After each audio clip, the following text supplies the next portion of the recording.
es en donde se da la situación de atención a pacientes con lugares, con espacios que a veces son cerrados o que no tienen la suficiente ventilación.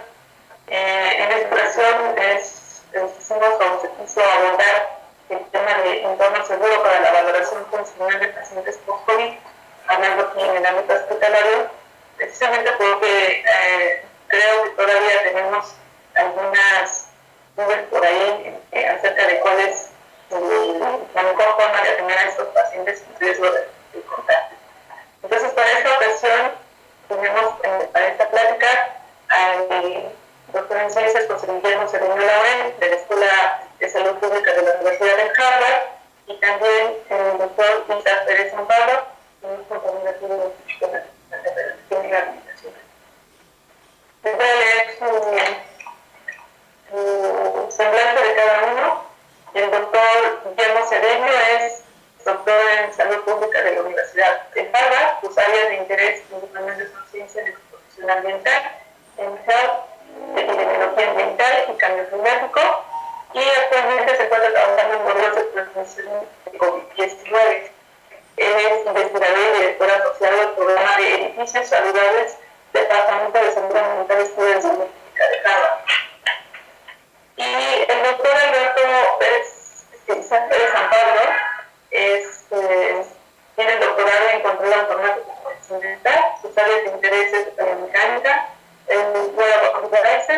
investigación clínica, robótica y rehabilitación. Sus trabajos recientes están relacionados al monitoreo de ventilación y ocupación en rehabilitación. Y él es investigador en ciencias públicas del Laboratorio de Análisis de Movimiento Humano en Ingeniería de Rehabilitación aquí en el Instituto Nacional de Rehabilitación. Bienvenidos, doctores, muchas gracias por compartir con su conocimiento con nosotros aquí. Les cedo el micrófono y la cámara.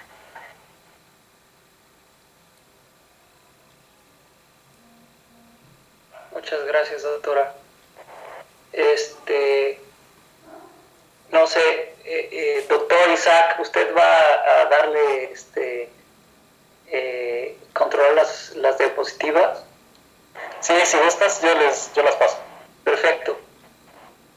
Pues muchas gracias por la invitación.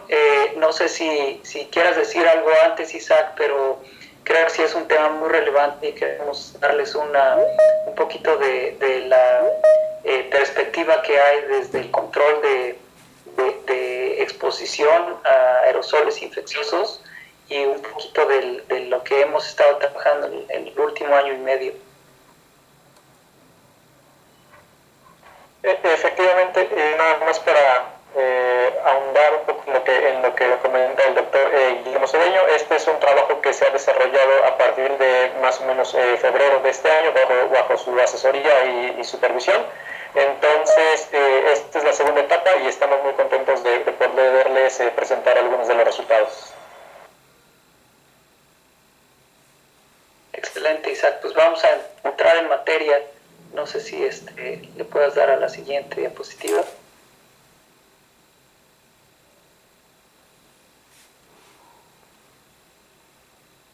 Perfecto. Pues creo que para empezar y familiarizarnos con qué es lo que está pasando con esta pandemia que estamos sufriendo en prácticamente todo el mundo, tenemos que entender la física de cómo se transmite el virus. Y como muchos de ustedes ya han escuchado, este virus tiene la peculiaridad de que se transmite por la vía aérea. Sin embargo, esto ha significado un cambio de paradigma de cómo entendemos la transmisión de las enfermedades infecciosas, sobre todo a nivel poblacional. Me parece que a nivel de investigación había ya evidencia muy clara de que muchos patógenos se transmiten de forma muy eficaz a través del aire. La influenza, el sarampión, la tuberculosis, pero realmente si nos ponemos a pensar, el ambiente construido, los lugares donde pasamos 90% del tiempo, donde estudiamos, dormimos, trabajamos y hacemos prácticamente casi todas las actividades, no tienen una diseño basado en estos aspectos, y simplemente hemos dado por hecho como sociedad de que vamos a adquirir uno o dos o más veces una infección respiratoria a lo largo del año, ¿no? Entonces, para poder entender cómo atacar y cómo realmente mitigar los riesgos de infección, tenemos que irnos a lo más básico, a lo más pequeño, que es la configuración del virus, ¿no? Y entonces aquí en este diagrama mostramos el diámetro aerodinámico de una partícula, y conocemos por la contaminación del aire muy bien cómo se comportan estas partículas muy pequeñas en el orden de los micrómetros, que son capaces de viajar cientos de kilómetros, ¿no? Nosotros conocemos, por ejemplo, el caso de la contaminación de las plantas termoeléctricas, que a pesar de estar fuera de los centros urbanos llegan a estos, o incluso algunos aerosoles no antropogénicos, como es la arena, las tormentas de arena del Sahara, que llegan a cruzar el océano Atlántico y llegan hasta América. Entonces sabemos que los aerosoles pueden estar suspendidos por un tiempo prolongado, ¿no? Y entonces vemos que en relación a este material particulado 2.5, que quiere decir 2.5 micrómetros, los virus son muy pequeños, ¿no? Y entonces se piensa que son menos efectivos en estar suspendidos en el aire. Sin embargo, no es así. Siguiente diapositiva, por favor. El virus en realidad nunca se presenta solo, siempre trae un encapsulamiento de fluido respiratorio, de moco, de otras sales que son lo que nos acompañan en nuestro sistema respiratorio, ¿no? Entonces, en realidad no se habla del diámetro aerodinámico del virus per se, sino de realmente el vehículo en el cual se transporta. Y entonces esto hace toda la diferencia, porque realmente la emisión que tenemos al hablar, al estornudar, al toser, al simplemente respirar, tiene otra distribución en el tamaño de estas partículas, ¿no? Entonces, como vemos en la figura de la derecha, estamos hablando de aerosoles de entre 0.2 y 100 micrómetros, ¿no? Y esta distribución, tenemos una distribución de valores, determina cuánto tiempo va a estar suspendido en el aire, y también en dónde va a ser depositado en nuestro sistema respiratorio.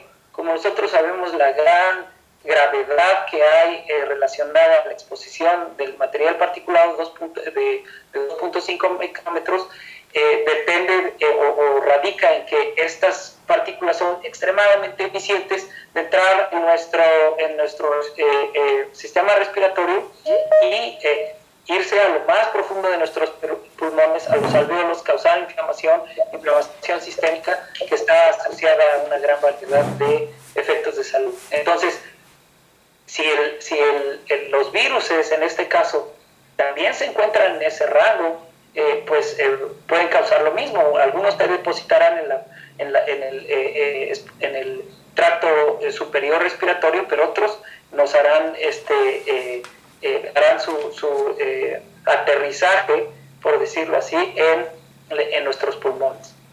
Y eso tiene consecuencias también en la gravedad de la infección. Siguiente slide, por favor. Y entonces, cuando nosotros empezamos con pánico alrededor de la pandemia, pues teníamos un conocimiento de cómo se transmiten los virus, ¿no? Y entonces teníamos estas categorías discretas en las que separábamos contacto directo del contacto indirecto. El contacto directo, aquel que era definido, es todavía definido dentro de 2 metros enfrente de una persona, o el contacto directo por medio de fomitos, que son estos artículos o cosas que recibieron el virus, ¿no? Por medio del contacto, y que cuando otra persona los toca, los inocula en su cuerpo, ¿no? Y el gran cisma, yo creo que pasa aquí con la pandemia, es que durante décadas la comunidad médica define que los aerosoles tienen que ser solo aquellas partículas que tienen un diámetro aerodinámico menor a los 5 micrómetros, ¿no?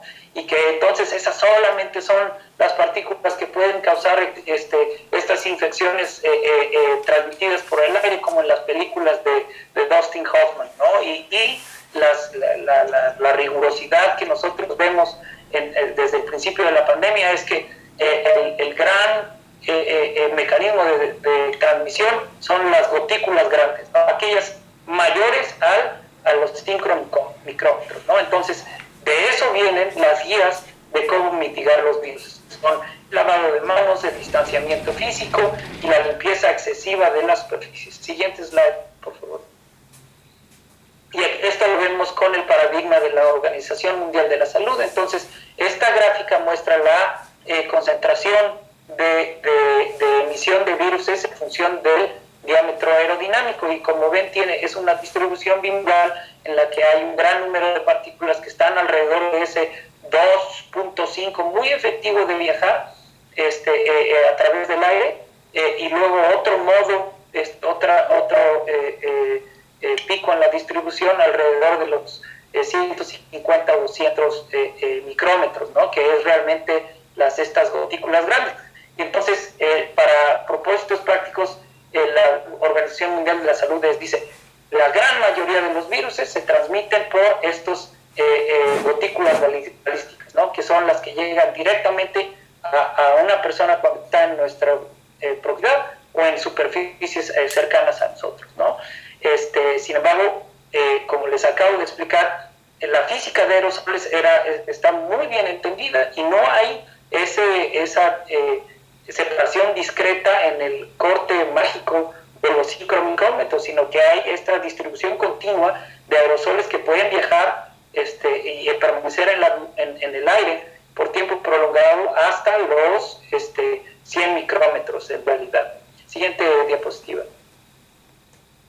Entonces, lo que se propone por la comunidad de expertos en calidad del aire en interiores y por físicos atmosféricos y físicos especialistas en aerosoles es que la fantasía de la Organización Mundial de la Salud, es decir, a partir de los 5 micrómetros, en tamaño comparativo, los aerosoles ya son como si fueran elefantes, y después de eso el tamaño es equivalente a Godzilla, ¿no?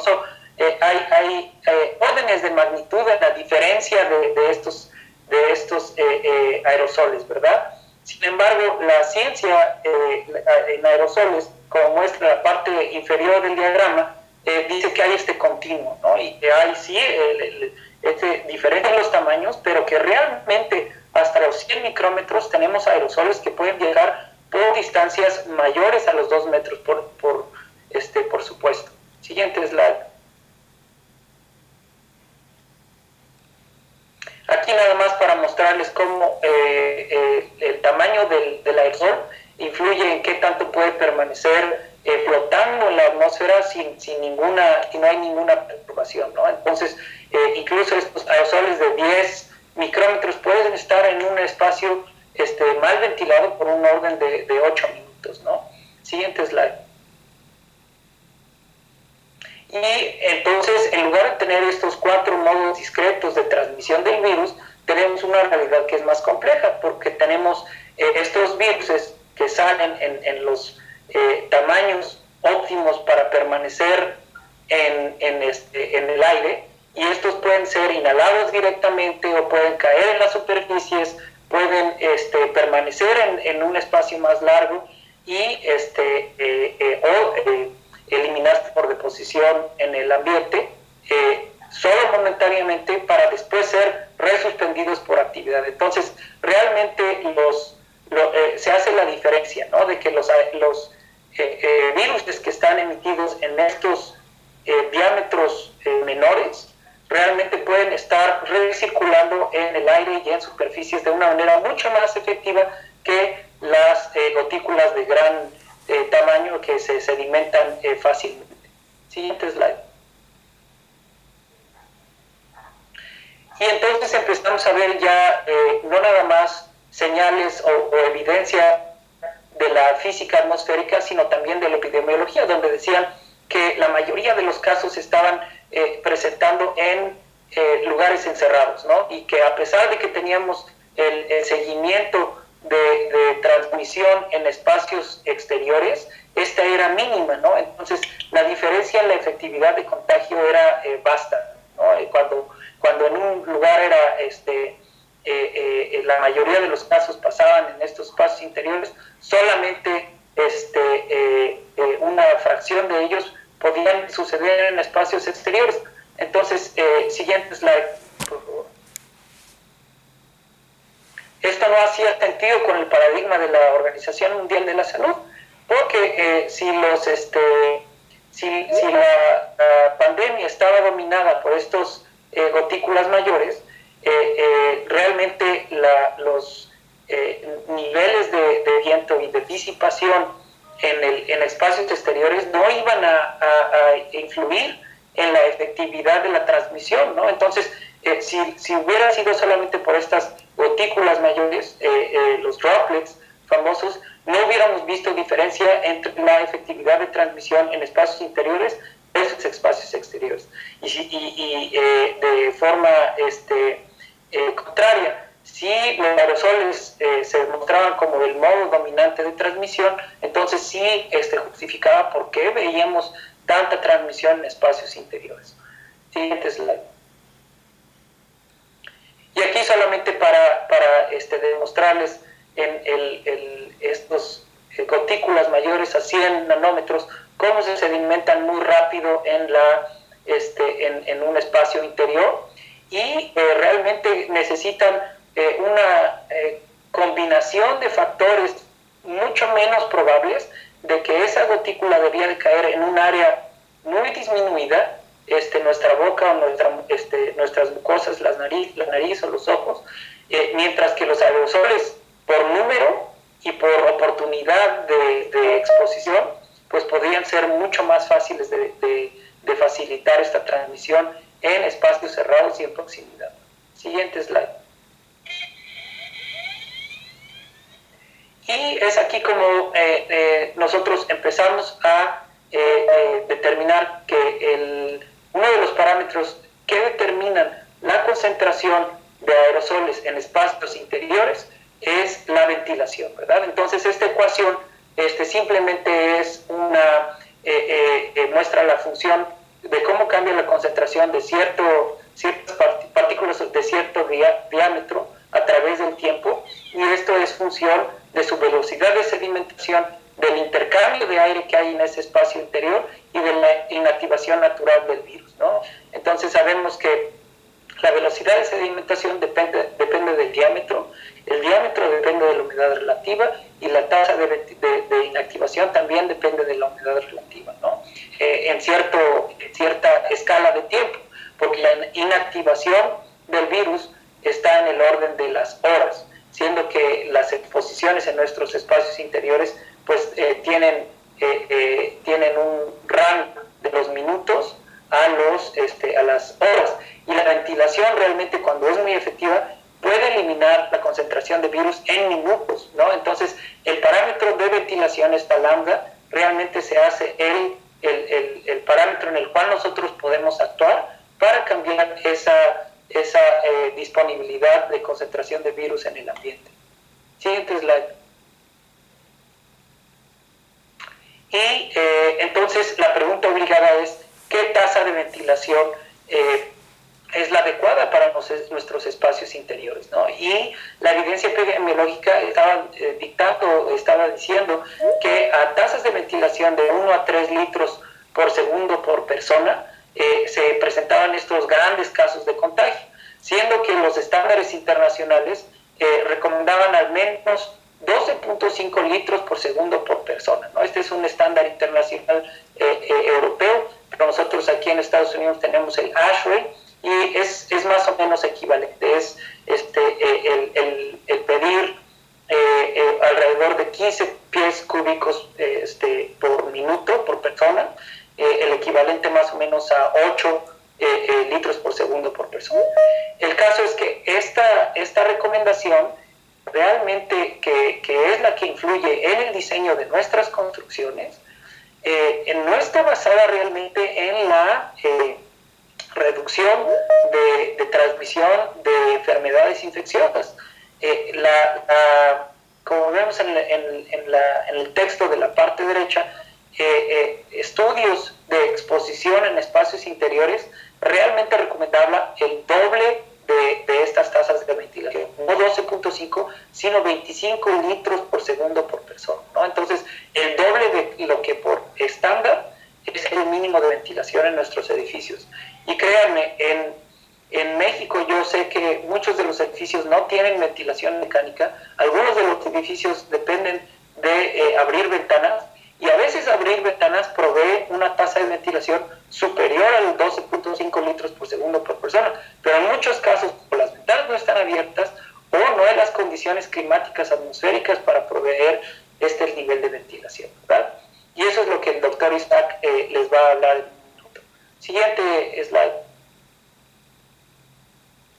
Entonces, ¿cómo nos aseguramos de que un cuarto esté bien ventilado? Hay formas fáciles, y la que se ha adoptado de manera más generalizable y más reproducible es medir el dióxido de carbono dentro de un espacio interior.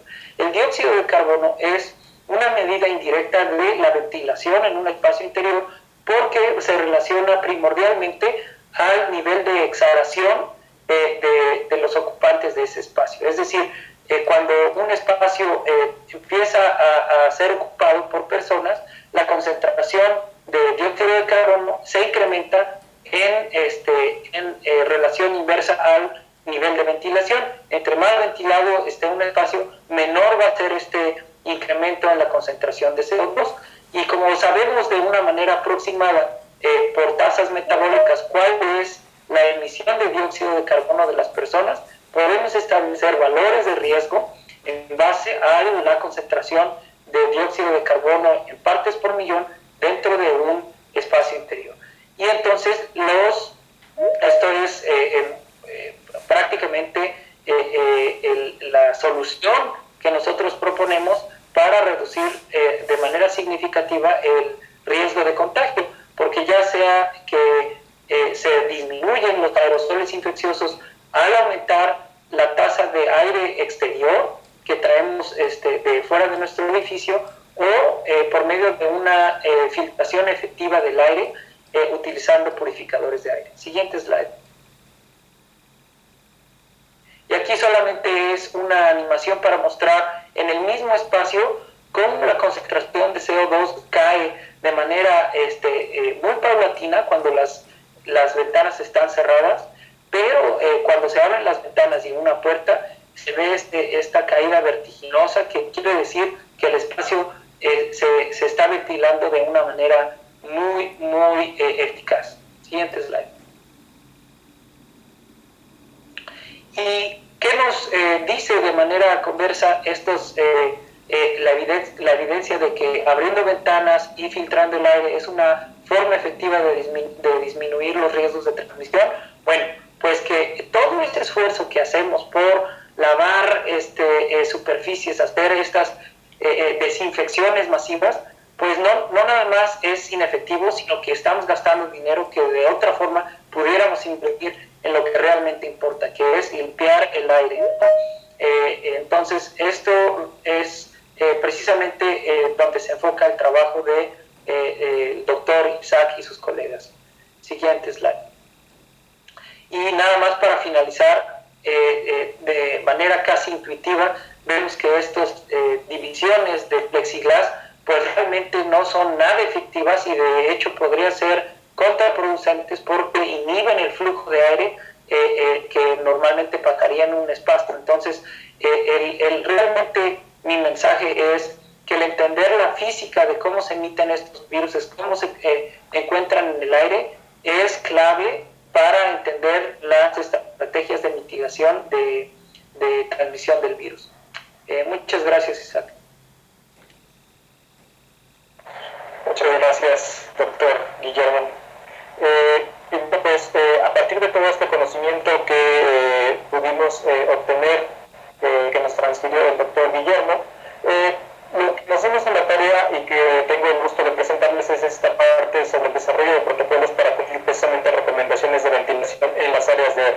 ventilación y específicamente para el día de hoy en aquellas áreas donde se realizan valoraciones funcionales de pacientes. Entonces, el objetivo, bueno, pues era contar con unos protocolos, pero que sobre todo fueran accesibles, fáciles de implementar y que nos permitieran asegurar el cumplimiento de estas recomendaciones, específicamente en la Subdirección de Medicina del Deporte, y esto con el fin de disminuir la probabilidad de contagio de enfermedad de transmisión aérea, específicamente de COVID-19. Ahora bien, ya dentro de los específicos, pues necesitábamos obtener valores de referencia para la ventilación y la ocupación de las áreas. Después necesitábamos realizar un diagnóstico de la ventilación y ocupación de las mismas para determinar cualquier posible necesidad de mejora, con el objetivo, pues efectivamente, de mejorar la ventilación en las instalaciones mediante las intervenciones fáciles y que se puedan implementar de manera inmediata. Ahora, la metodología que seguimos, como nos mencionaba el doctor Guillermo Cedeño, pues medimos lo que es la concentración del dióxido de carbono en interiores, y para ello utilizamos un equipo que es el monitor infrarrojo no dispersivo, con una precisión de más o menos 50 partes por millón, que puede funcionar a una frecuencia de muestreo de 1 a 5 muestras por minuto y una capacidad de registro de hasta 144 horas, trabajando a 2 muestras por minuto. Ahora, parte fundamental es determinar dos parámetros, uno que es los cambios de aire por hora, y esto lo hacemos, como lo decía el doctor Guillermo, en función de la razón de generación de CO2, utilizando la ecuación 1, que involucra además el volumen del espacio interior a medir, el registro de la medición de la concentración de CO2 al interior utilizando el equipo que comentamos anteriormente, en relación con la concentración del dióxido de carbono al exterior de la habitación. Ahora, parte fundamental pues es el cálculo de la razón de generación de CO2, que se hace mediante la ecuación número 2 y con parámetros que se obtienen a través de tablas como el coeficiente de respiración, la tasa metabólica basal, que sabemos que es una función de la edad y el sexo de las personas que se encuentran de la habitación, y la tasa metabólica que corresponde a la actividad que estén realizando las personas al interior de la habitación. Ahora, el siguiente parámetro que calculamos, bueno, pues es el flujo de aire mediante la ecuación número 3, que involucra igualmente el volumen del espacio donde se esté realizando la medición y el número de personas que están dentro de ese espacio. Dentro de la primera actividad, que era la determinación de los valores de referencia para ventilación y ocupación de los servicios de salud, bueno, pues es lo que les comentaba al inicio. Lo que les presentamos el día de hoy es la etapa 2 de un trabajo que inició en la Dirección de Medicina de Rehabilitación, donde se aplicó la misma metodología, la cual consiste y que se describirá en el diagnóstico de la ventilación y la mejora de la ventilación. Ahora, para obtener nuestros valores de referencia de ventilación y ocupación, se hizo una revisión de las literaturas, de normas nacionales e internacionales, artículos científicos, reportes técnicos y comunicación con especialistas, consultando bases de datos como PubMed, con palabras clave de ventilación, ocupación y, para este caso, el que nos ocupa el día de hoy, de gimnasios. Esto era para obtener valores de referencia aceptables en cuanto a ventilación, ya sea dados en concentraciones de dióxido de carbono o en flujo de aire, y para la ocupación ya sea en densidad o en distancia entre ocupantes. Ahora, con estos valores de referencia se realizó una categorización en máximo 3 categorías para generar una semaforización, hoy que están tan de moda. Y bueno, pues estos son brevemente algunos de los resultados que obtuvimos en la primera etapa, que se realizó en marzo del 2021 en la Dirección de Medicina de Rehabilitación, donde se midieron 79 áreas, que con unas dimensiones desde 4 metros cuadrados hasta 450 metros cuadrados, es decir, eran cuartos de servicio hasta áreas de terapia física. Y bueno, a pesar de que en México íbamos saliendo del segundo pico de la pandemia y teníamos muy presentes las medidas de mitigación del riesgo, bueno, pues podemos ver cómo eso no se veía reflejado en lo que nosotros pudimos medir. Resulta que encontramos en estas 79 áreas porcentajes de ocupación que alcanzaban hasta el 250%, es decir, áreas que se encontraban en pleno hacinamiento, con concentraciones promedio de CO2 cercanas a 2.000 partes por millón, que como veremos más adelante es muy por encima de lo aceptable, y con tiempos de exposición de las personas que se encontraban en esas áreas, bueno, pues casi del 100% del tiempo que se encontraban dentro de la habitación. Tasas de ventilación también muy pequeñas, es menor de un cambio de aire por hora, y esto se traducía en que estos espacios podían requerir hasta de más de 2 horas para que se pudiera cambiar todo el aire que estaba al interior, o por lo menos el 80% del aire que estaba al interior. Entonces, a partir de ahí, bueno, pues encontramos oportunidades de mejora. Se aplicaron algunas mejoras de ventilación y se hizo la evaluación de estas intervenciones. Por ejemplo, aquí tenemos un caso de un consultorio de la consulta externa de rehabilitación, donde previo a la intervención, bueno, pues teníamos un porcentaje de ocupación de 163%, se pudo reducir en 30% el porcentaje de ocupación sin que dejara de cumplir con la funcionalidad que tenía esa área o ese servicio. Una concentración previa de intervención pues cercana a las 900 partes por millón y se pudo reducir en 200 partes por millón, un tiempo de exposición a concentraciones digamos que peligrosas de alrededor de 2 horas y se pudo reducir en 1.4 horas ese tiempo de exposición, una ventilación que se pudo mejorar de 4 cambios de aire por hora, que se pudo mejorar casi en otros 4 cambios de aire por hora, es decir, casi al doble. Entonces, con base a eso, bueno, pues estos resultados motivaron el interés por establecer un diagnóstico de ventilación en la Subdirección de Medicina del Deporte, donde se hizo el diagnóstico en 2 salas integradas por 6 áreas, las cuales vemos en esta tabla. En la primera área de evaluación tiene un consultorio típico, el área de trabajo médico, el consultorio de psicología, el aula, el área de evaluación y la segunda sala integrada por el gimnasio. Ahora bien, este diagnóstico se realizó a finales de mayo, principios de junio, registro durante 3 días típicos de trabajo, donde se anotó fecha y hora de las mediciones, dimensiones de los espacios, se hizo el registro mediante el instrumento de la concentración de dióxido de carbono, se registró el número, edad y actividad física de los ocupantes, la condición de ventilación, la categoría de ocupación de cada una de las áreas mencionadas y se hizo un registro de una bitácora de eventos.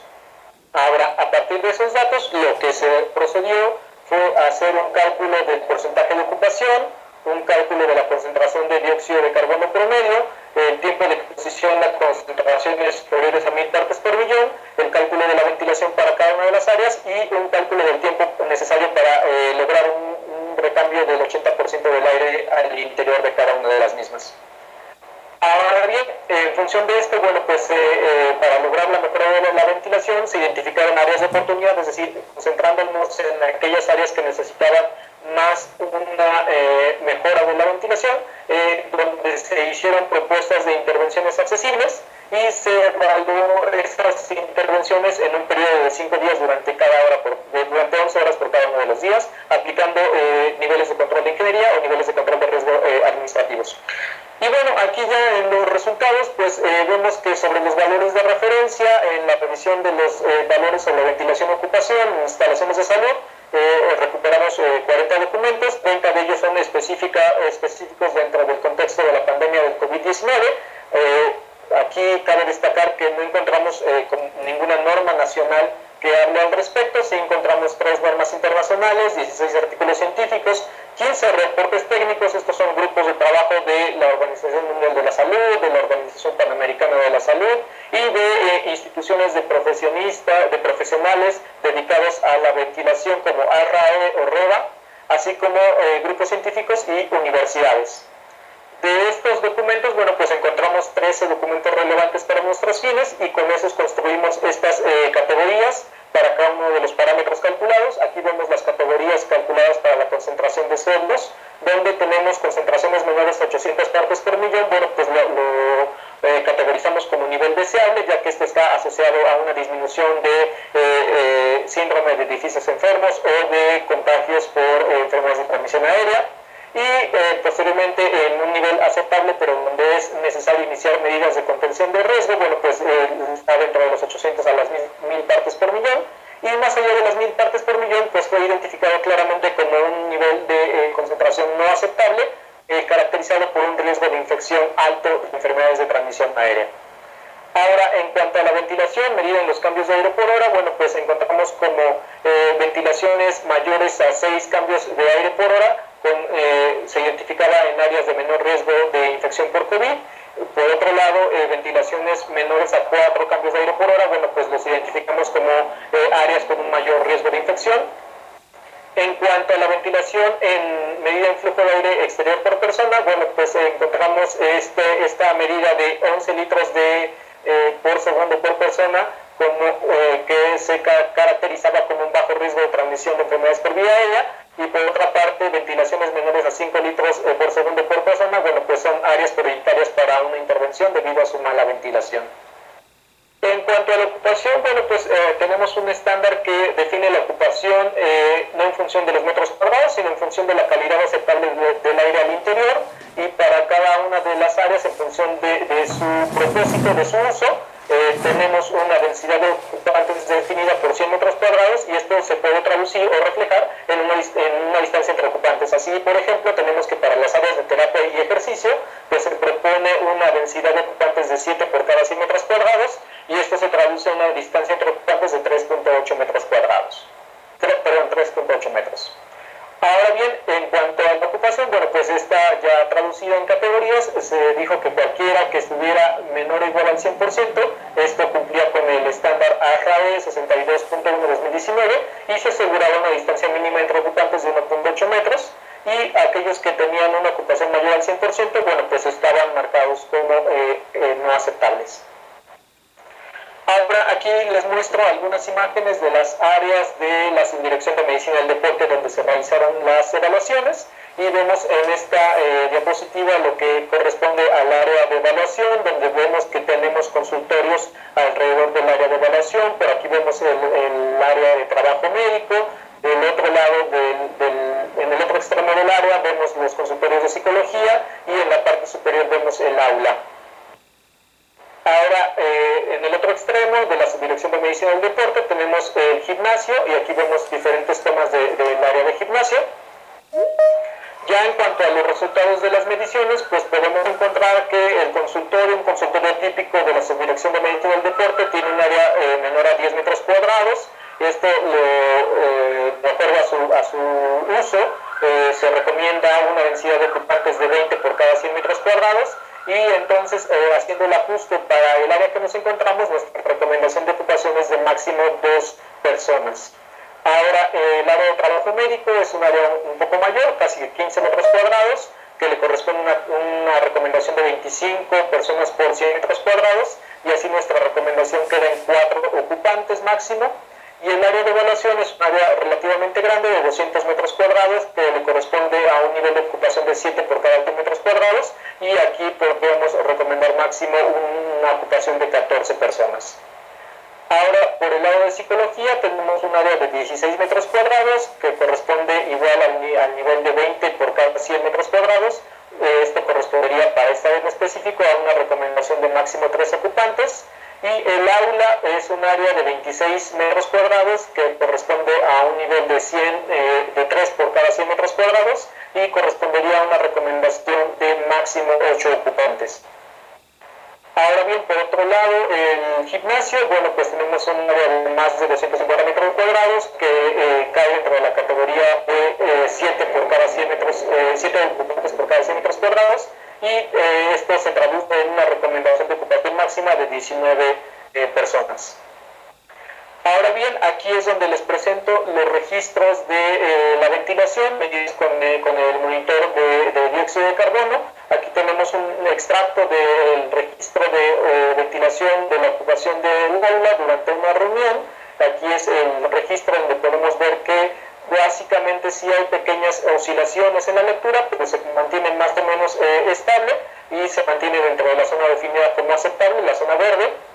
Por otro lado tenemos el gimnasio. Este es un registro que dura aproximadamente 6 horas, que es durante todo el tiempo de uso aquí en el instituto, y podemos ver cómo sí hay variaciones en la ventilación. Por aquí se ven algunos incrementos de la concentración de dióxido de carbono, pero todo ello se da dentro del nivel aceptable.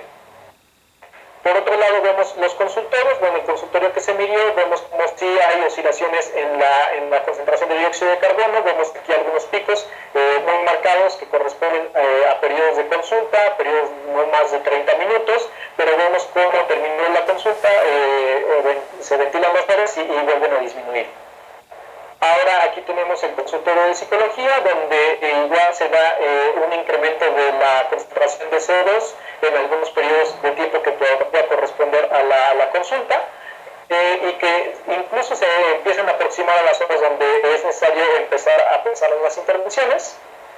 Y sin embargo, aquí un punto interesante, y sobre todo que se nos sugirió, fue que realizábamos la evaluación mientras se hacía una prueba de esfuerzo, ya que estas son pruebas que son bastante útiles para el área. Entonces, se hizo una prueba de esfuerzo en la que participaron 7 personas, una persona, un voluntario que fue el paciente y estaba realizando un nivel de actividad vigoroso, y 6 personas que se encontraban monitoreando la prueba alrededor sobre todo el área de evaporación. Ahora, estos valores que tenemos aquí los tomamos de acuerdo a las tablas de las tasas metabólicas, y para la persona que se encontraba realizando la prueba, para el paciente, bueno, se propone una tasa metabólica de 8 METs, mientras que para las personas que se encuentran monitoreando la prueba, de acuerdo al nivel de actividad bajo, les corresponde una tasa metabólica de 1.5 METs según las tablas. Ahora, aquí lo interesante que me gustaría que vieran es cómo la tasa de generación de CO2 de la persona que se encuentra realizando el ejercicio, bueno, pues casi es el equivalente al de las 6 personas que se encuentran monitoreando la prueba.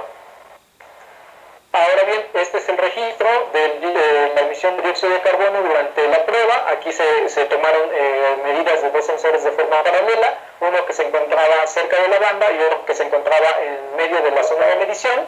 Y efectivamente aquí donde se realiza la prueba, que está marcada con el asterisco, podemos ver cómo se incrementa la concentración de dióxido de carbono. Sin embargo, bueno, pues ese incremento todavía se mantiene dentro de la zona verde, y vemos cómo poco a poco regresa a su nivel estable. Sin embargo, de este lado vemos el resultado del diagnóstico de ventilación del área de trabajo médico, que es un área donde los profesionales de la salud se reúnen con el objetivo de hacer las notas, mostrar los estudios de imagen a los pacientes. Y bueno, vemos cómo en ciertas zonas del día, este es un registro de aproximadamente 7 horas, vemos cómo incrementa la concentración de dióxido de carbono y llega a niveles no aceptables.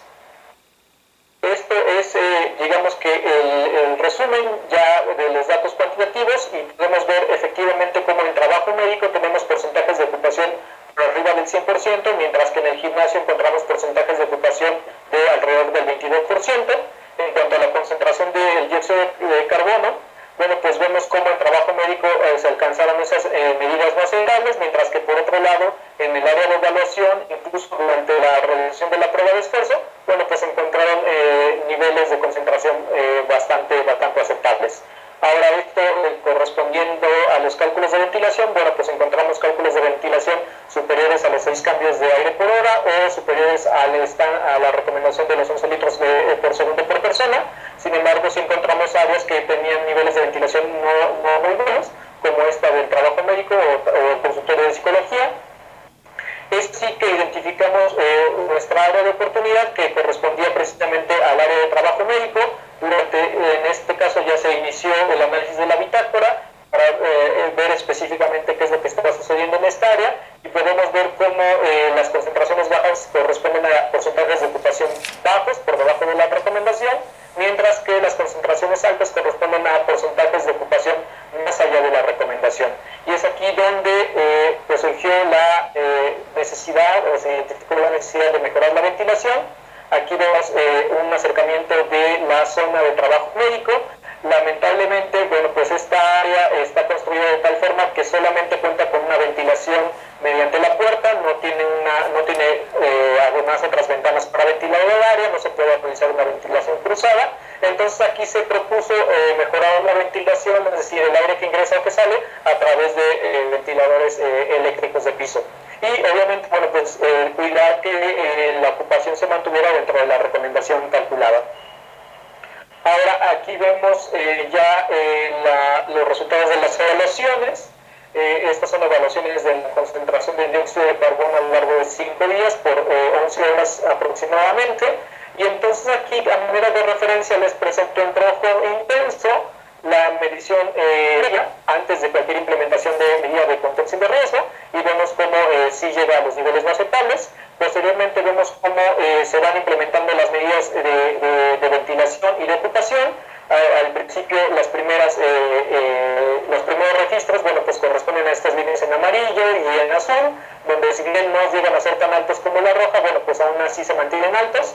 Bueno, pues en base a este monitoreo que se hizo durante los 5 días, se reforzaron esas medidas, se hicieron los ajustes correspondientes para poder llegar precisamente a los niveles que se muestran en los colores morado y color verde, donde podemos ver que se encuentran incluso por debajo de las 700 partes por millón. Ya el promedio de estos 2 días es el que les muestro en azul intenso, y donde comparándolo con el rojo, pues vemos que sí es bastante la diferencia en cuanto a la concentración que se logra durante todo el periodo de trabajo del día. De manera cuantitativa, bueno, pues vemos cómo previo a la intervención teníamos niveles de concentración por arriba de los 1000 partes por millón. Posterior a la intervención el máximo llegó a 700.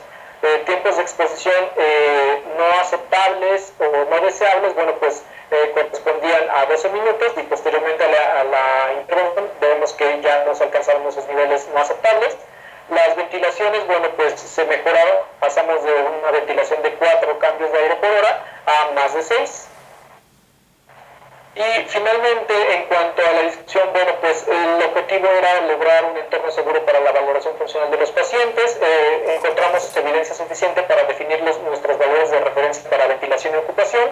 Aquí es digno de destacar que no hay una equivalencia en las normas mexicanas, por ejemplo, de la norma SRAE 62.1. Y bueno, vemos cómo qué tan importante es realizar el diagnóstico de ventilación y ocupación de las áreas, y esto con el objetivo de localizar prioridades de intervención. Y es posible mejorar la ventilación incluso de áreas como el que se presentó con el área de trabajo médico, a través de medidas sencillas de control de riesgo que resultaron en la disminución de concentración de dióxido de carbono, disminución del tiempo de exposición a concentraciones de dióxido de carbono que son catalogadas como niveles de riesgo, y disminución del tiempo que era necesario en las áreas para lograr un recambio del aire, en este caso calculado al 80%. Todo esto, bueno, pues se traduce en una mejora de ventilación de las áreas. En cuanto ya a lo que sería nuestro trabajo futuro, bueno, pues es la integración de todos estos indicadores en un cálculo de riesgo relativo único para tener una sola medida a la cual seguir. Y bueno, pues realizar el seguimiento de estas medidas que se han implementado en el área de medicina del deporte, y tal vez buscar la asociación entre ventilación y ocupación con la percepción de la calidad del aire en interiores y los síntomas de edificios enfermos, ¿no? Es decir, no solamente para el trabajo que se realiza durante la pandemia por COVID-19, sino para la calidad del trabajo que se realiza aquí en un futuro. Como conclusiones, y en parte el mensaje que me gustaría transmitirles, es que bueno, es posible lograr un entorno seguro para la valoración funcional de los pacientes.